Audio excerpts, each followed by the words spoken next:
محمد وهبي ولا وليد ركراكي؟ شكون المدرب الانسب للمنتخب المغربي؟ السلام عليكم خوتي ومرحبا بكم في قناه في البوطو. اليوم غادي نهضروا على واحد الموضوع اللي شاغل الجماهير المغربيه كامله.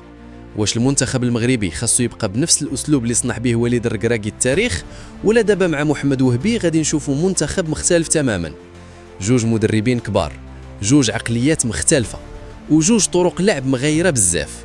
واحد مشى بالمغرب لنصف نهائي كأس العالم وخلى العالم كامل يوقف ويحترم الكرة المغربية، والثاني جاب طموحات جديدة وفكر هجومي كيحمس الجماهير المغربية قبل مونديال 2026. أكيد أي مغربي مستحيل ينسى شنو دار وليد الركراكي في مونديال قطر 2022. هاد السيد دخلنا للتاريخ من أوسع الأبواب.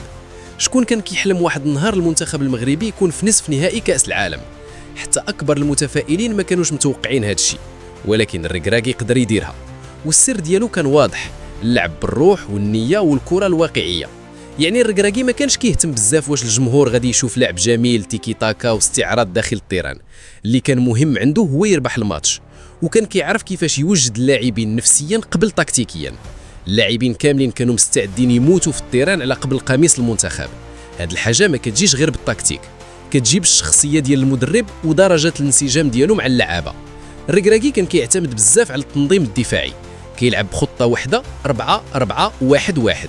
المنتخب معاه كان كيرجع بزاف للور وكيخلي الخصم يتحكم في الكره، النقطه اللي ما كانش عاجبه بزاف ديال الجماهير.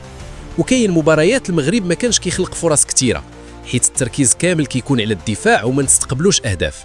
عاد زيد عليها المدرب كان كيعتمد على مجموعه واحده ديال اللعابه كيتيق فيهم واخا ما كيعطيوش اضافه للمنتخب. وزيد عليه عدم الثقه ديالو في اللاعبين الشباب، ما كيعترفش بشي حاجه سميتها لاعب واعد ويدمجو في المنتخب، هو كيبغي لاعب يكون واجد